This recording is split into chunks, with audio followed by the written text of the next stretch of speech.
بسم اللہ الرحمن الرحیم۔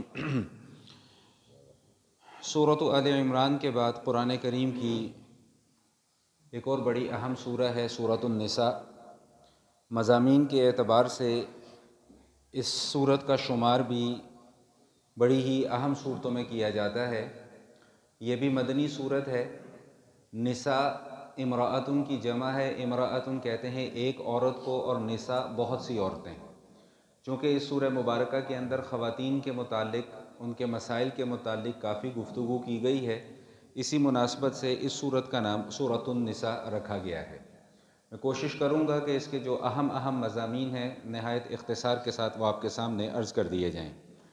سب سے پہلا مسئلہ یا سب سے پہلا حکم جو اس سورۃ النساء کے اندر بیان کیا گیا وہ تقوی اختیار کرنے کا حکم دیا گیا۔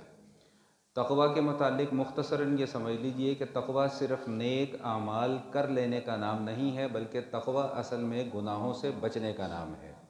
آدمی تسبیحات کرتا رہے، ذکر اذکار کرتا رہے، نوافل کی کثرت سے اہتمام کرتا رہے، نفلی روزوں کا بھی اہتمام کرتا رہے، تو وہ آدمی متقی نہیں بنے گا۔ متقی اس وقت بنے گا جب وہ بڑے بڑے گناہوں کو چھوڑنے کا بھی اہتمام کرے گا۔ دوسرا اہم ترین مسئلہ جو اس سورۃ النساء کے آغاز میں بیان کیا گیا، اس میں اللہ جل شانہ نے یہ بات ارشاد فرما دی کہ تم جتنے بھی انسان اس روئے زمین پر بس رہے ہو، تم سب کے جد امجد جو ہیں وہ سیدنا آدم علیہ السلام ہیں، اور تمہاری والدہ محترمہ جو ہیں وہ اماں حوا علیہ السلام ہیں۔ اللہ جل شانہ نے سب سے پہلے ان دو کو پیدا کیا، اور اس کے بعد پھر پوری کی پوری انسانیت کو ان کی اولاد بنا کر اللہ تعالیٰ نے اس روئے زمین پر پھیلا دیا۔ تیسرا اہم ترین مسئلہ جو یہاں پر بیان کیا گیا وہ جو اللہ تعالیٰ نے ہمارے خون کے رشتے بنائے ہیں، والدین ہیں، اولاد ہے، بہن بھائی ہیں، چچا ہے، تایا ہے، ماموں ہیں، پھوپھی ہے، خالہ ہے، یہ سارے وہ رشتے ہیں جو خون کے رشتے ہیں۔ ان رشتوں کی پاسداری اور ان کے حقوق کا خیال رکھنے کی خاص طور پر تاکید کی گئی ہے۔ تیسرا اہم ترین مسئلہ جو یہاں پر بیان کیا گیا وہ یتیموں کے حقوق کے متعلق بیان کیا گیا۔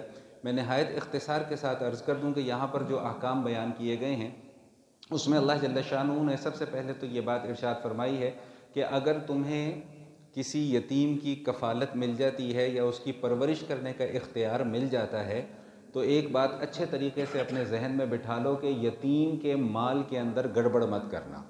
جب تک یاد رکھیے گا کہ یتیمی کا تعلق جو ہے وہ بلوغت سے پہلے ہے، یعنی کوئی بھی ایسا بچہ یا بچی جس کا بالغ ہونے سے پہلے والد فوت ہو گئے ہوں اس کو یتیم کہا جاتا ہے۔ اور یتیم کے بہت حقوق شریعت نے بیان کیے ہیں۔ نبی کریم علیہ الصلوۃ والتسلیم ارشاد فرماتے ہیں کہ گھروں میں سب سے بہترین گھر وہ ہے کہ جہاں پر کوئی یتیم ہو اور اس کے ساتھ اچھا سلوک کیا جاتا ہو، اور گھروں میں سب سے بدترین گھر وہ ہے کہ جہاں پر کوئی یتیم ہو اور اس کے ساتھ برا سلوک کیا جاتا ہو۔